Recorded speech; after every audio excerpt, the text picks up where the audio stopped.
Olá, povo de Deus! Estamos iniciando a nossa live das 20 horas em ponto.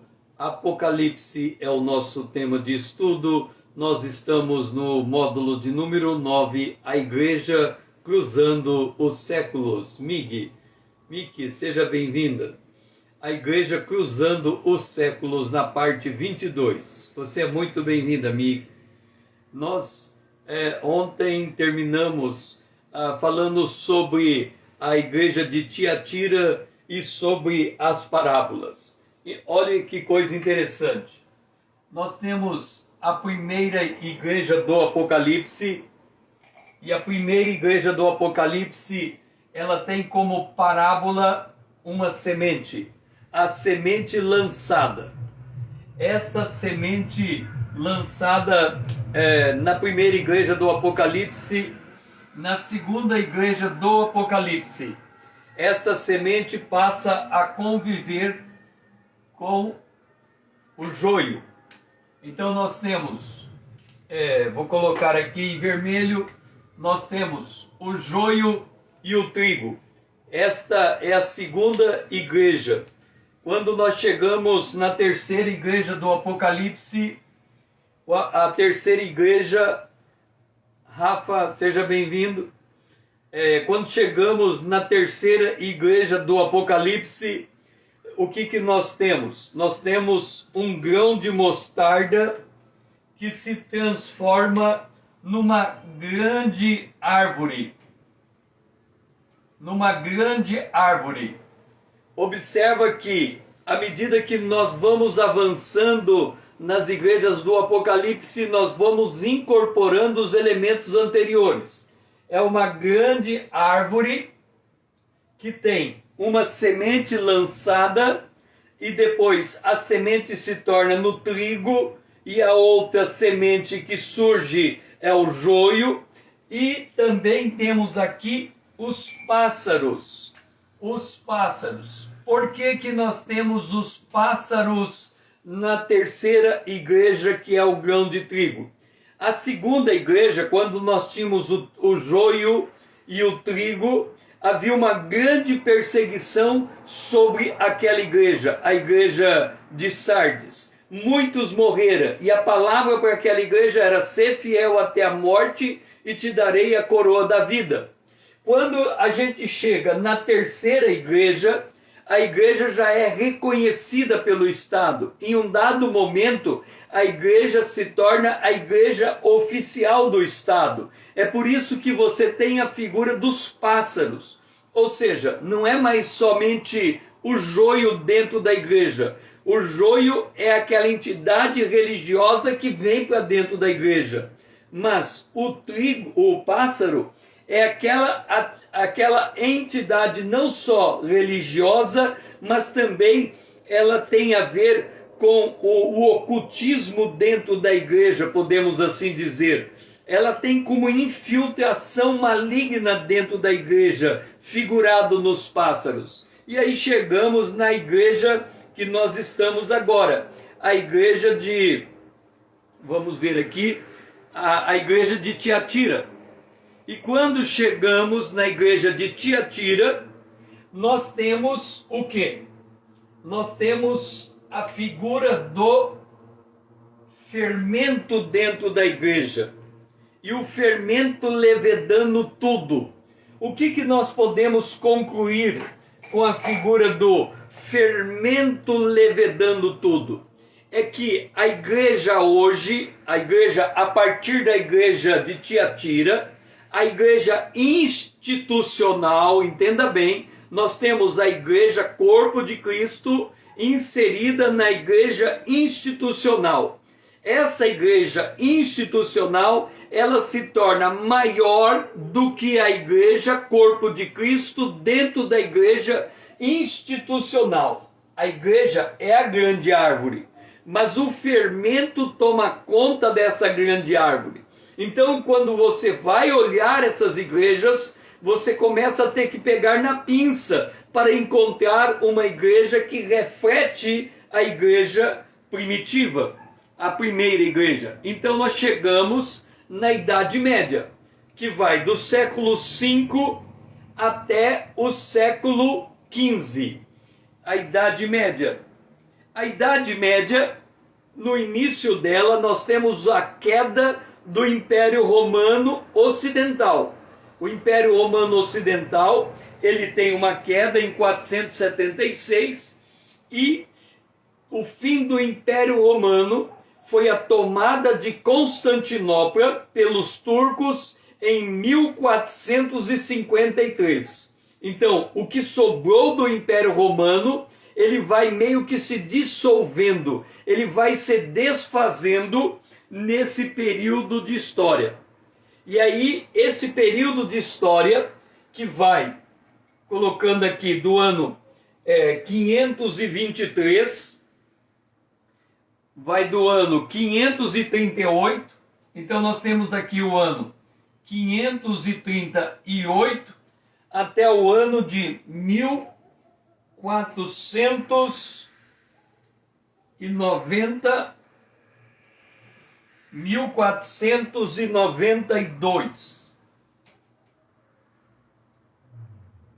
1492. Nesse período, nós temos o avanço da denominado Idade das Trevas, em contraposição à produção artística, intelectual, filosófica e institucional da Grécia Antiga.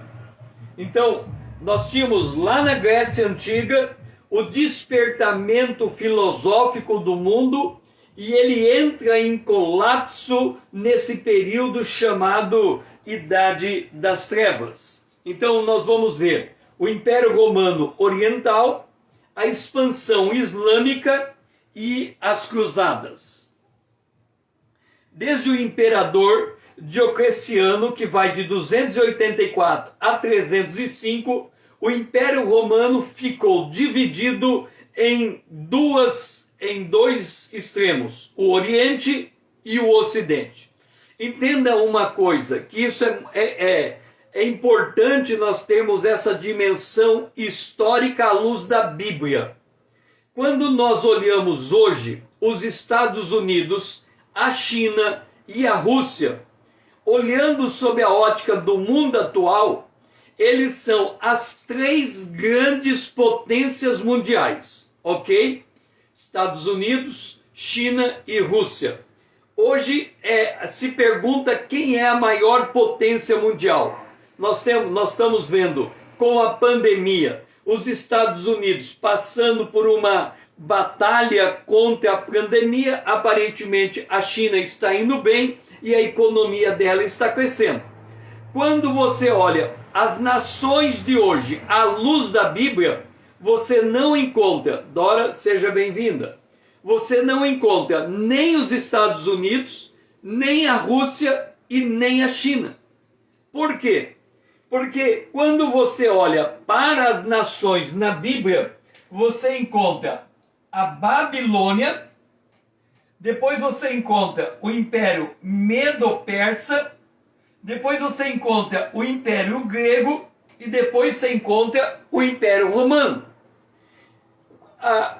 Quando a Bíblia fala do Império Romano nas visões de Daniel e no sonho do rei, o Império Romano tem duas fases. Na primeira fase é a fase em que ele inicia um pouco antes de Cristo, passa até o ano de 1400 e nós vimos aqui até o ano de 1453, o Império Romano, e ele se dissolve.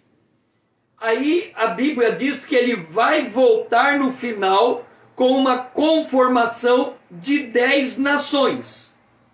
E nós, nesse interim, não encontramos registro na Bíblia de um outro grande império.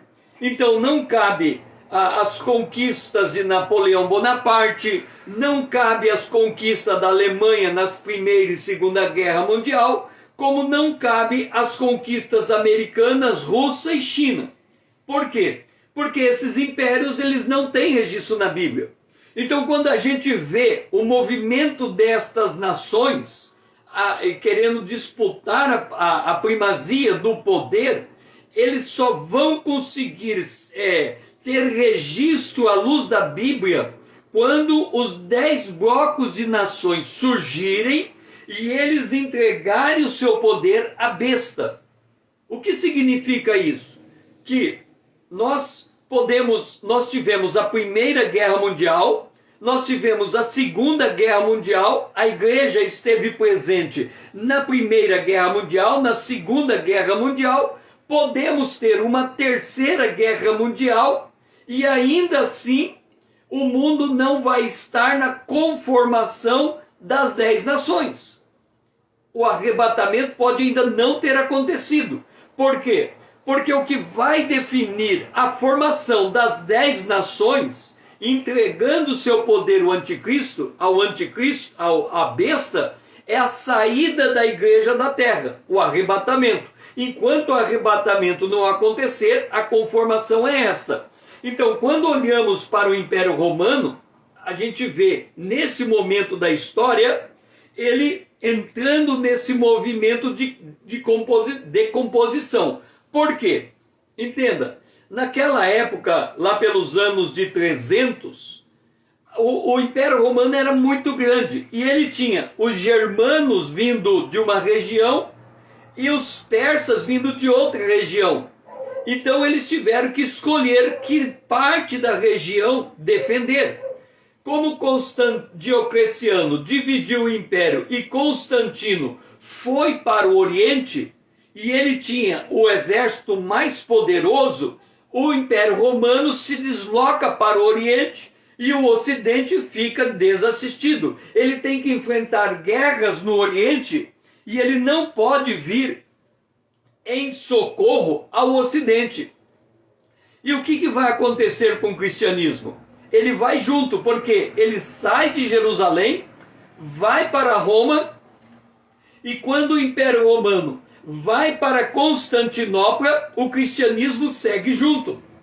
E o cristianismo, na região oriental, ele se torna a religião oficial do Estado.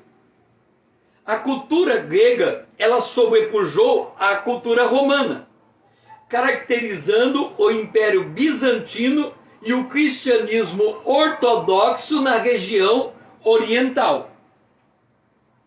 Justiniano proclamou um Estado, uma lei, uma igreja. Então você tinha o Império Romano Ocidental, em Constantinopla o Império Bizantino, que era o Império Romano Oriental, e o Império Romano ficou dividido nessas duas regiões. Surgiu no ano de 1571, veja bem, já depois da dissolução do Império Romano, Maomé, líder religioso, político e militar árabe, considerado o último profeta do Deus de Abraão. Quer dizer, Maomé e o islamismo, ele vai buscar a sua raiz lá em Abraão. Maomé, ele unifica várias tribos árabes e inicia um processo de conquista. Entenda, o islamismo, como ele nasce, ele é uma religião em que ou o indivíduo adere à religião pela pregação, ou ele adere pela força da arma. Então não tem meio termo no islamismo. Mas ele estava replicando o que estava acontecendo na igreja fermentada de Tiatira. Porque a igreja de Tiatira também, ela levanta um exército para defender a sua herança religiosa. E Maomé, ele aceitou inicialmente, no primeiro momento, a religião dele, que estava criando, coexistir com o judaísmo e com o cristianismo, até que Maomé encontrou uma divergência irreconciliável com o judaísmo. As cidades proeminentes da religião islâmica foi Medina, um centro agrícola, e Meca, o centro financeiro. Então, nós temos agora o Império Romano Ocidental, o Império Romano Oriental, e vindo a expansão do islamismo sobre a Europa. As cruzadas foram movimentações militares empreendidas pela Europa Ocidental para reconquistar a Terra Santa em Jerusalém, mantendo o domínio cristão entre os séculos 12 e 13. Entre 1096 a 1272 foram empreendidas 9 cruzadas, e o resultado das cruzadas foi um aumento de hostilidade entre o islamismo e o cristianismo. Do ponto de vista militar, as cruzadas fracassaram. Na perspectiva econômica, eles abriram rotas comerciais para o Mediterrâneo.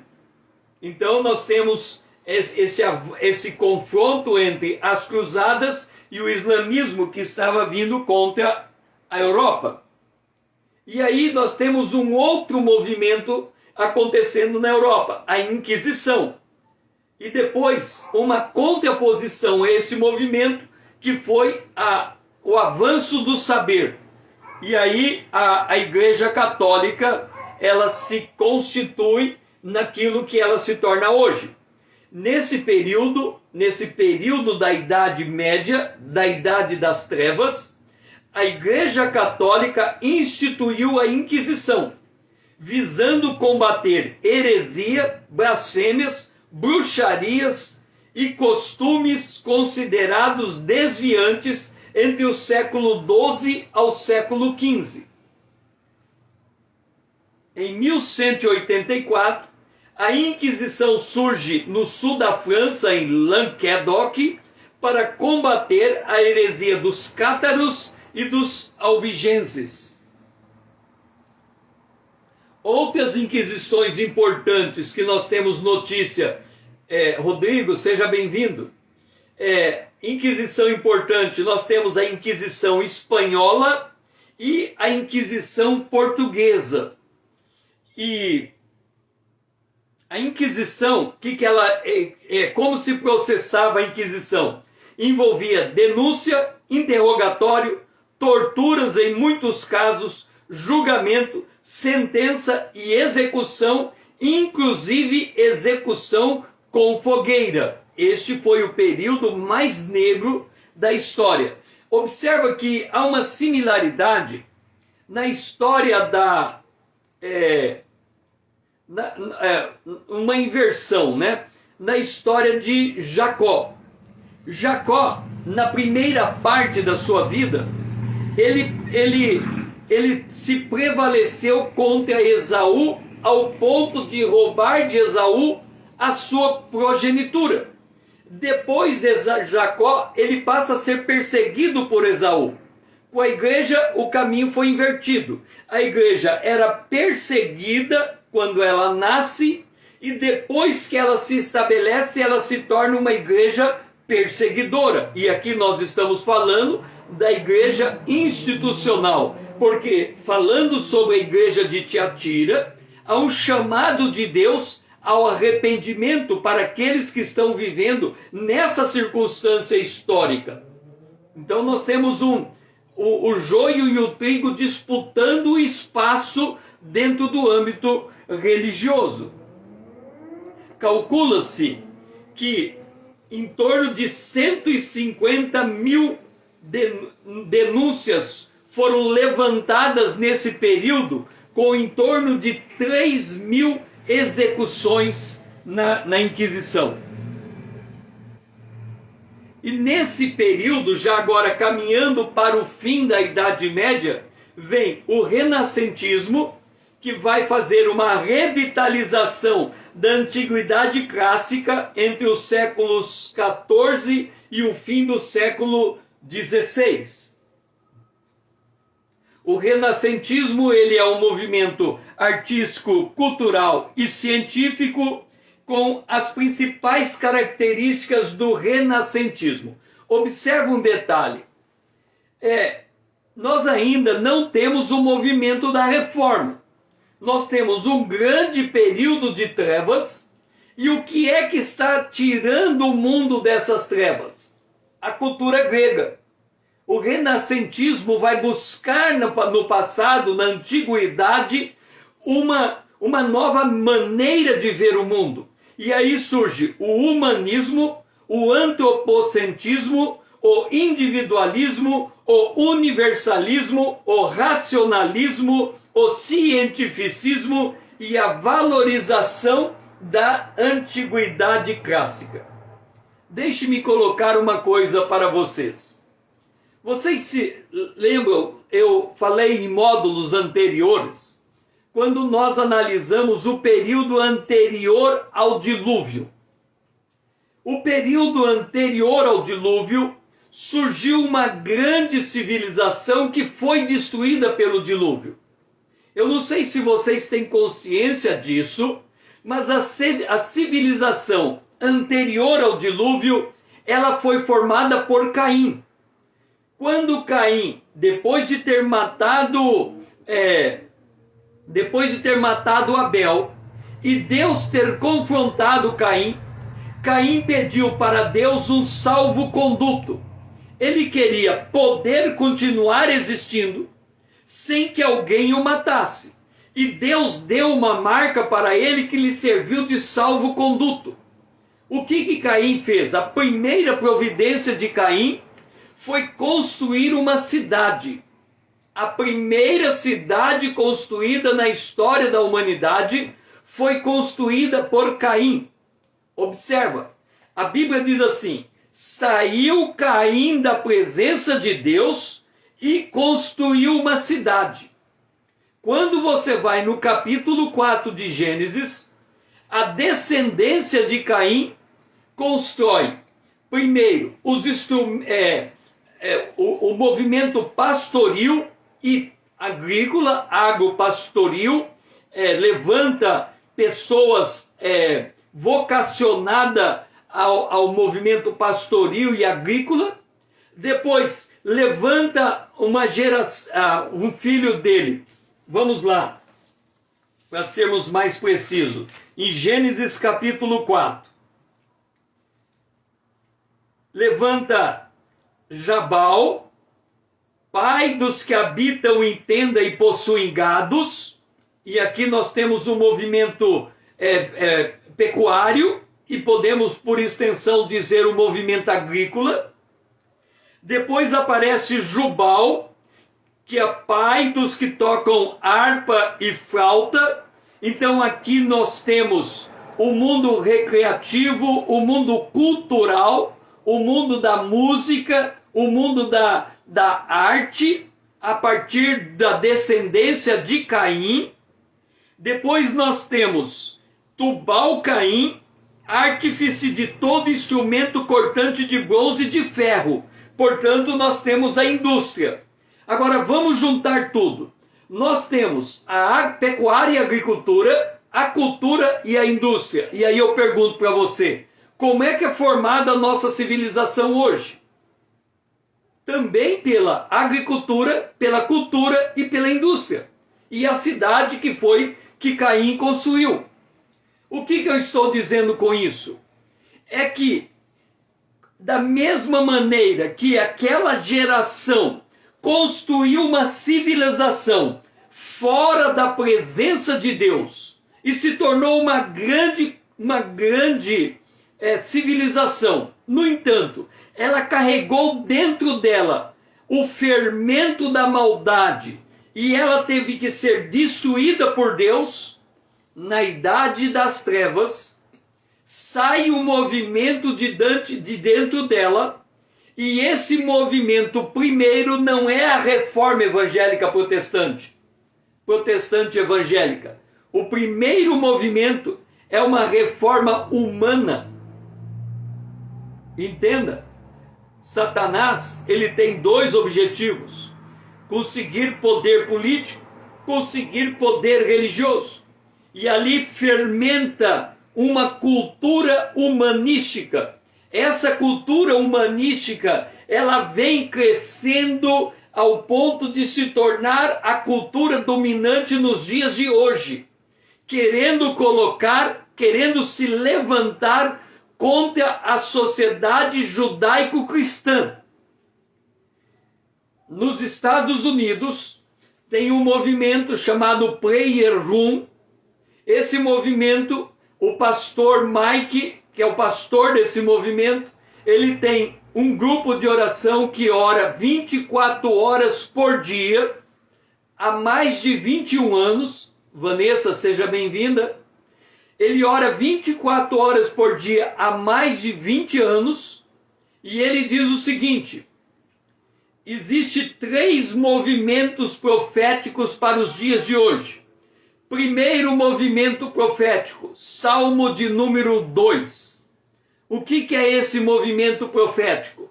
Significa que essa sociedade humanística vai derrubar, mediante a legislação dos governos, o direito de cultuar a Deus, de acordo com o judaísmo e o cristianismo.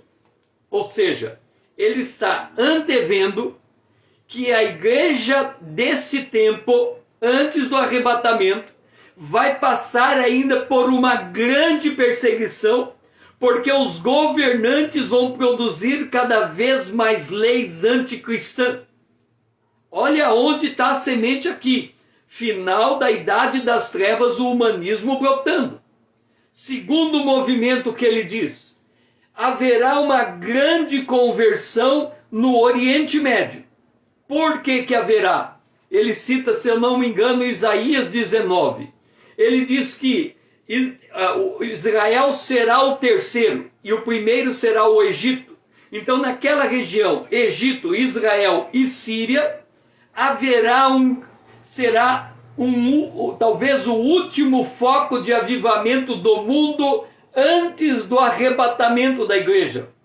Então, se você olhar para os movimentos de avivamento do mundo, ele se deslocou da Ásia, foi para a África,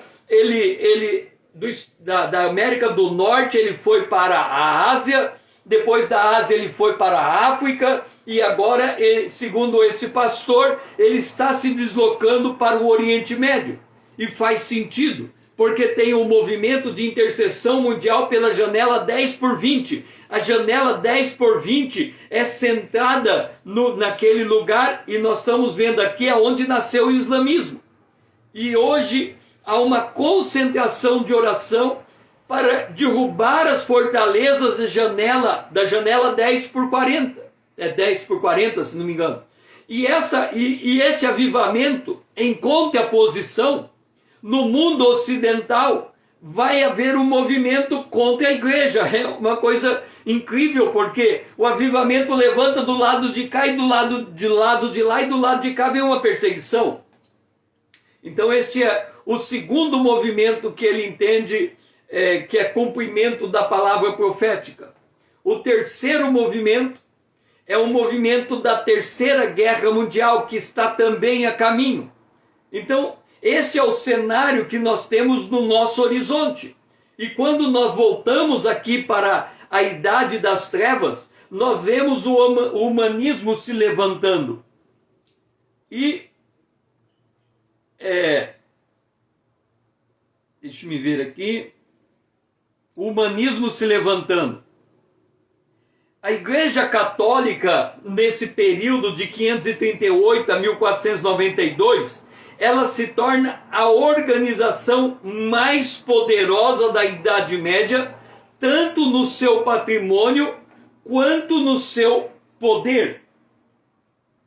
A Igreja Católica chegou a ter, olha só esse dado, 1/3 de toda a área agrícola da Europa Ocidental. Entenda, o fermento fazendo a massa inchar. É isso que está acontecendo aqui. O poder da Igreja Católica influenciou as monarquias ocidentais nesse período. ela instituiu a Inquisição contra os seus inimigos. Ela promoveu as cruzadas para reconquistar Jerusalém. Ela exigiu alto pagamento em taxas em forma de dízimo dos seus súditos, principalmente para construir a Basílica de São Pedro.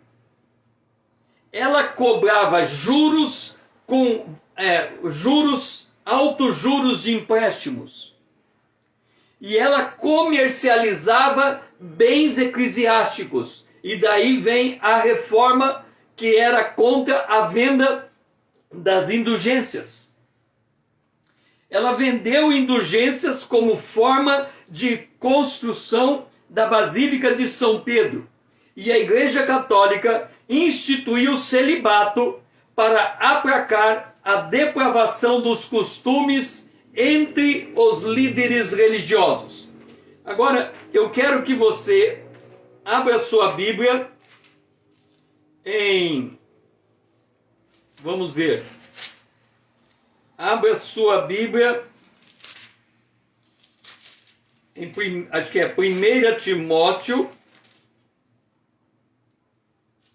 Deixa eu ver aqui. Abra sua Bíblia em 1 Timóteo, capítulo 4. Olha só, a Igreja Católica instituiu o celibato para aplacar a depravação de costume entre os líderes religiosos. Agora eu vou ler para você o capítulo 4. Olha só. Ora, o Espírito, note que Paulo está dizendo, o Espírito afirma expressamente que nos últimos tempos alguns se apostatarão da fé por obedecerem a espíritos enganadores. Lembra que eu falei da figura dos pássaros na árvore, que era infiltração de demônios na igreja, e que o fermento ele vai promover essa semente de maldade dentro da igreja, espíritos enganadores e a ensino de demônios. Agora vamos entender que ensino de demônios são este: pela hipocrisia dos que falam mentiras e que têm cauterizado a própria consciência. Está lembrado que lá na igreja de Tiatira aparece Jesus mandando uma carta para a igreja dizendo: arrependa. E que parte da igreja, por amar a sua prostituição, se endureceu e não se arrependeu. Está escrito aqui, ó. Pela hipocrisia dos que falam mentiras. Lembra de Apocalipse capítulo 13? A besta que vem da terra, ela é semelhante ao cordeiro e tem fala do dragão. A fala do dragão é a mentira. Está aqui, ó. Por obedecerem a espíritos enganadores e a ensino de demônios, pela hipocrisia dos que falam mentira e têm cauterizado a própria consciência. Agora vem a mentira. Proíbem o casamento e exigem abstinência de alimentos que Deus criou para serem recebidos com ações de graças pelos fiéis e por todos que conhecem plenamente a verdade. Vamos fazer um parênteses aqui. Aqui no 1 Timóteo capítulo 4, ele está dizendo que houve uma infiltração dentro da igreja. E esta infiltração ele está dizendo aqui, espíritos enganadores e doutrinas e ensino de demônios. E ao dizer essas coisas, ele diz qual é o ensino. O primeiro ensino é o ensino do casamento, da abstinência ao casamento, o celibato. O segundo ensino, abstinência de alimento, proibição do casamento e abster-se de alimento. Deixe-me fazer uma pausa aqui para você entender uma coisa muito importante. Eu creio que você talvez tenha lido a literatura dos vegetarianos a respeito do tipo de alimentação. Uma das teses entre os vegetarianos é de que a constituição do corpo humano, Daniel, seja bem-vindo. Nós estamos falando sobre proibição de alimento em 1 a Timóteo capítulo 4. Então, voltando ao ponto, o vegetariano, ele diz que analisando o corpo humano, a comida mais adequada para o corpo humano são os vegetais e não a carne. Eu entendo que neste ponto eles estão certos. O ser humano foi feito originalmente para ser vegetariano. César, como que você fala uma coisa dessa?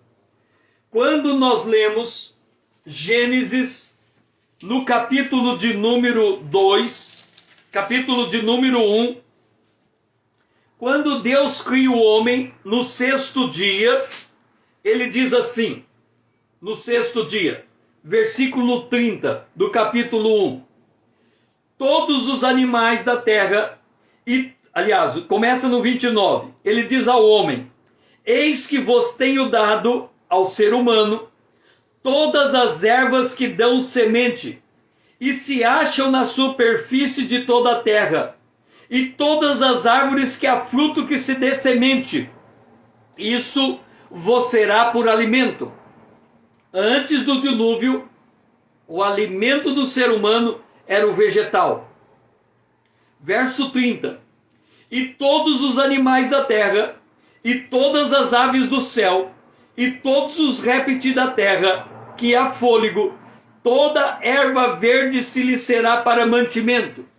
Portanto, o mantimento do animal era também o vegetal. O leão comia vegetal, os animais ferozes comiam vegetal e ninguém comia carne de nenhuma natureza. Esta era a alimentação antes do dilúvio.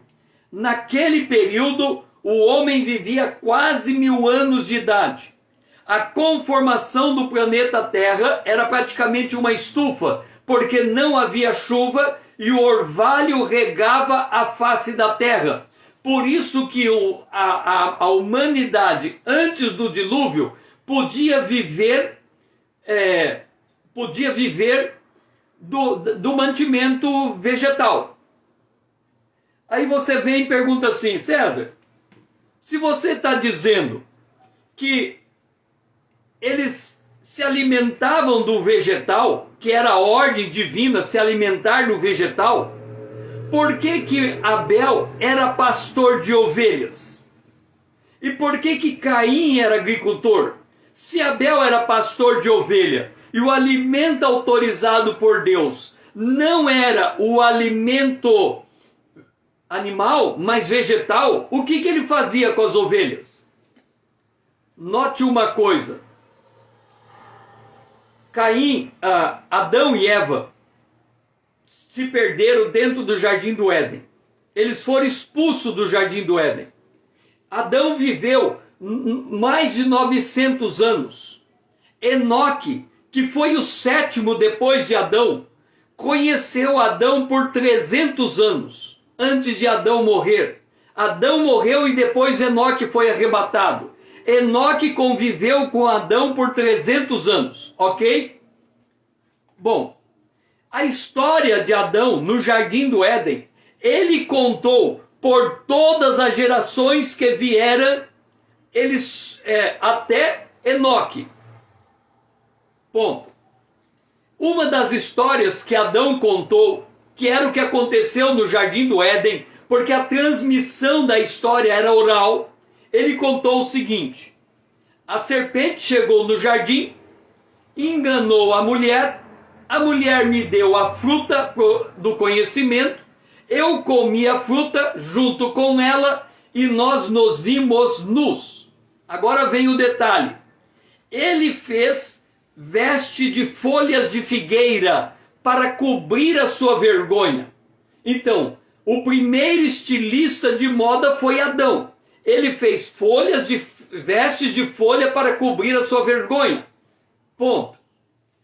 Quando Deus vem e cobre o comportamento de Adão, de Eva e da mulher e da serpente, Deus dá uma promessa que a semente da mulher pisaria a cabeça da serpente e a serpente morderia o calcanhar. Proto-evangelho. Ali estava profetizado a vinda de Jesus Cristo pelo ventre de Maria. Ok.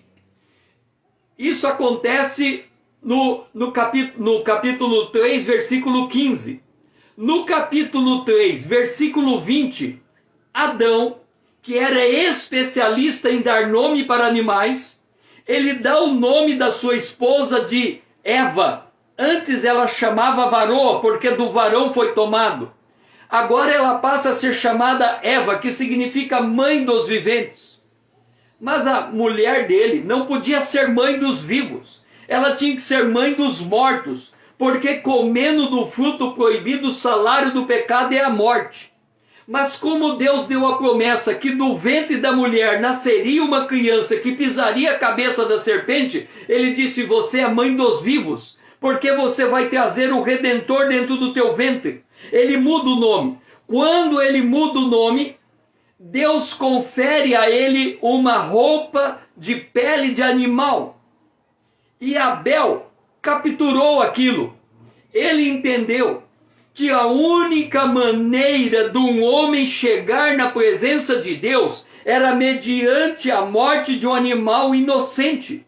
Por isso que ele era pastor de ovelhas. Por isso que ele ofereceu ovelhas no altar. E Caim? Caim era agricultor. Qual era a comida? A comida era vegetal. Qual era o alimento que Abel podia comer? O que Caim colhia, e plantava e colhia. Então o que Abel tinha que fazer para poder se manter? Ele tinha que chegar a Caim e dizer: Caim, eu preciso da tua comida para honrar o nosso Deus, porque a única comida é o vegetal. Caim, por sua vez, tinha que prestar um culto a Deus. O que ele tinha que fazer? Abel, você é pastor de ovelhas, eu tenho que levar uma ovelha ao Senhor. Eu compro a ovelha por troco de comida. E nós dois vamos oferecer ovelhas ao Senhor. Mas Caim não fez isso. Por quê? Caim, como homem natural, ele vai e ouve a história do seu pai. Qual é a história do seu pai? Quando nós nos vimos nu, nós nos cobrimos de veste de figueira. E aí ele diz: então o que Deus aceita de sacrifício é a folha, as folhas, a agricultura, o colhido da agricultura. E ele oferece o colhido da agricultura sem derramamento de sangue. Deus aceita Abel com seu sacrifício e Deus rejeita Caim com seu sacrifício. Mas você vai falar: a descendência de Caim se tornou pastor de ovelhas. Claro, eles comiam ovelhas, por certo. E aí você vai dizer: agora ficou confusa a história, César. Entenda uma coisa: quando Deus proíbe algo, não impede que o homem faça algo contra o que Deus proibiu. Então provavelmente a geração de Caim se alimentava de carne e de sangue. Por que eles se alimentariam de carne e de sangue? Porque eles estavam em rebelião contra Deus. Eles constituíram uma sociedade contra Deus. Aí você vai dizer assim: mas César, e aonde está então que a carne é liberada depois do dilúvio? Vamos para o capítulo 9, o versículo número 3. Deus diz, o verso 2 do capítulo 9, Deus diz: pavor e medo de vós virão sobre todos os animais da terra e sobre todas as aves do céu, tudo que se move sobre a terra e todos os peixes do mar, nas vossas mãos serão entregues. Tudo que se move, vive, ser-vos-á para alimento. Portanto, como vos dei a erva verde, eu entrego agora qualquer coisa para vocês comer. A partir do dilúvio, foi liberado a carne para o homem, a carne como alimento. Depois, nós vamos ter um movimento no Antigo Testamento em que certas carnes não podem ser comidas e que certas carnes, e a carne que pode ser comida com sangue, o sangue tem que ser extraído, não pode ser comida. Por quê? Para que o povo tivesse discernimento. Só que quando Jesus veio, ele fez uma oração e a Bíblia diz no comentário que Jesus tornou puro todos os alimentos. Então todos os alimentos foram liberados para o ser humano. E quando chegamos lá em 1 Timóteo capítulo 3, ele fala que doutrina de ensino de demônio, espíritos enganadores e ensino de demônio é a proibição de comer certos tipos de alimento. E aí, a Igreja Católica estabelece duas doutrinas citadas em 1 Timóteo capítulo 4. O celibato e a proibição de comer carne no período da Páscoa, no período da Quaresma. Não pode comer carne, só pode comer peixe. Duas proibições de uma igreja, de uma época chamada Tiatira, que se levanta na doutrina de Jezabel, que vai no caminho da prostituição e no caminho da idolatria.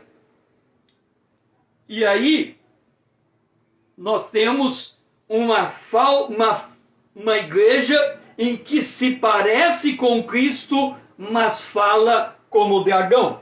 Só um momento aqui. Deixe-me ver se... Quando não encontrei com facilidade aqui, eu fui católico. E eu me converti, ninguém pregou o evangelho para mim. Eu me converti porque eu recebi uma Bíblia dos Gideões, onde dizia a minha decisão de aceitar Jesus como Salvador. O Gideão só entrega a Bíblia, não fala nada. Eu abri a Bíblia, li essa parte, e não entendi por que tinha que aceitar Jesus como Salvador. Passado um tempo, deixe-me ver aqui, eu encontrei este livro, quando eu morei nos Estados Unidos, eu comprei esse livro, Como Estudar a Bíblia por Você Mesmo, e aí aos 18 anos eu entrei no meu quarto com a Bíblia dos Gideões, com este livro, e esse livro disse, se você não tem certeza da salvação, leia a primeira epístola de João. E mediante 1 João capítulo 1, verso 8 e 9, eu me converti. Mas eu não sabia que eu tinha me convertido. Eu aceitei Jesus, fiz essa oração da Bíblia dos Gideões, mas eu não sabia que eu tinha me convertido. Levantei dali achando que nada tinha acontecido. Um ano depois, eu passei por uma situação dramática, e naquela situação eu me lembrei de uma palavra que eu aprendi aos 9 anos de idade, quando eu fui fazer a primeira comunhão na Igreja Católica, e a freira me disse, se você quiser conhecer a vontade de Deus, leia a Bíblia. E se você encontrar erro, a Bíblia não tem erro, o erro está em você. Então, naquele ano, um ano depois da minha conversão, aos 19 anos, eu tomei uma decisão de que eu voltaria para a minha cidade natal, Dourados, faria o curso de administração de empresa e nos 3 anos seguintes eu estudaria a Bíblia até entender a minha conversão. E nesse período de 3 anos de estudo, não conhecia ainda nenhum crente. O primeiro cristão que eu conheci foi ao final desse período, quando eu me dirigi ao Seminário Teológico Batista pedindo matrícula, sendo eu católico, e eles me aceitaram como aluno experimental por 6 meses, mas eu aceitei ser batizado nas águas e me tornei aluno batista antes desse período. Voltando um pouco, então, nesse interim, me veio uma questão na minha cabeça.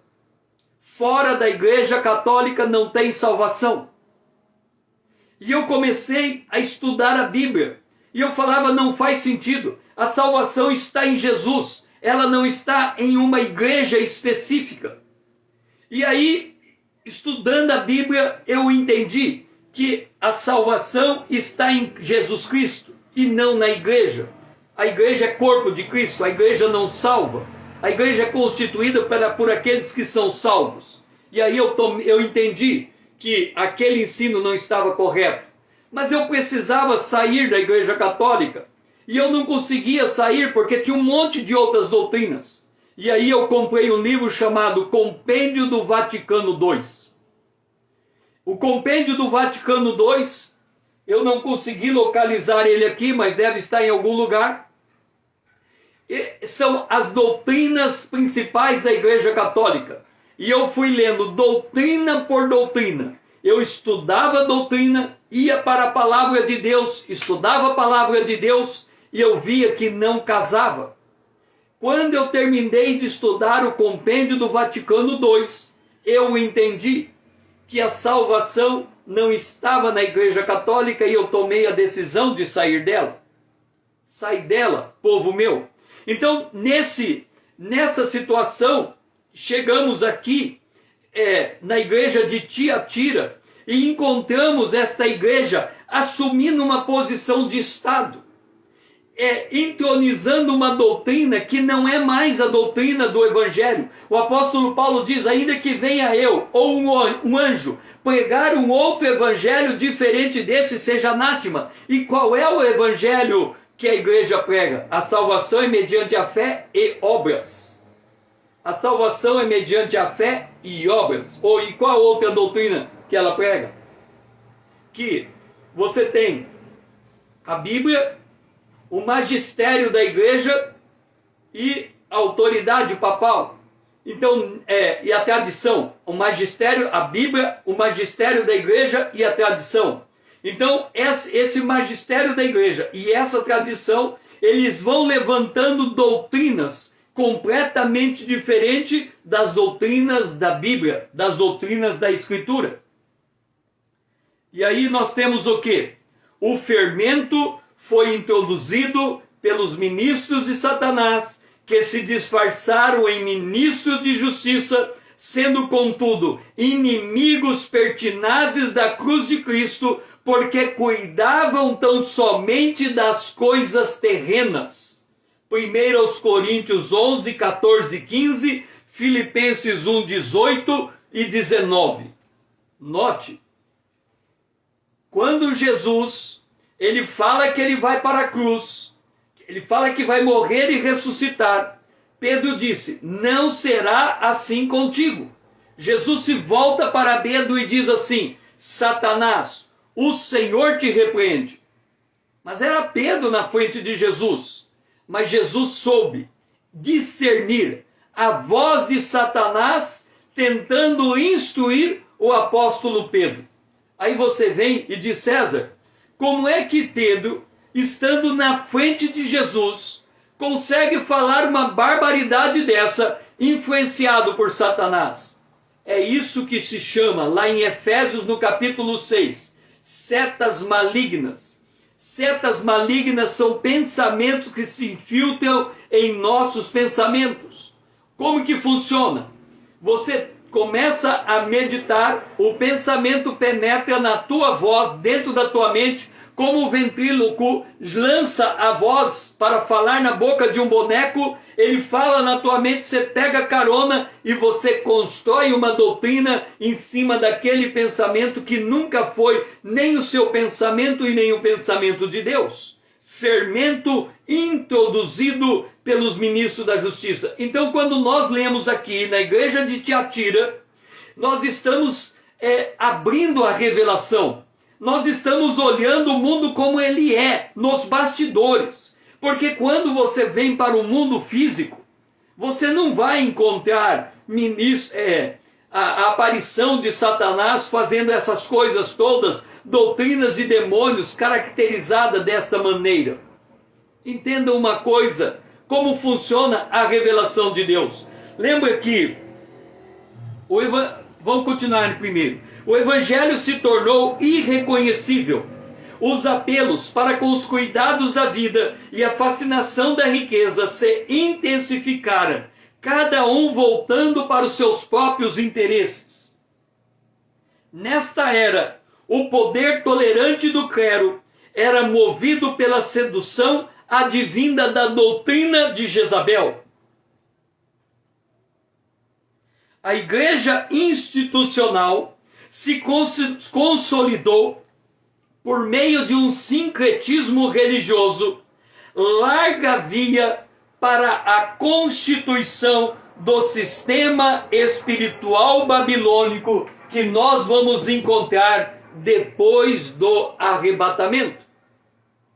Quando nós avançarmos nesse estudo profético e quando abrirmos para vocês Apocalipse capítulo 13 e Apocalipse capítulo 17, nós vamos voltar novamente a esse período da história, porque esse período da história, que começa principalmente na igreja de Tiatira, lá em Apocalipse no capítulo 17, é aquela mulher prostituta, aquela mulher, vamos ler a descrição, Apocalipse capítulo 17, a grande meretriz, assentada sobre muitas águas, e a grande meretriz montada na besta escarlate.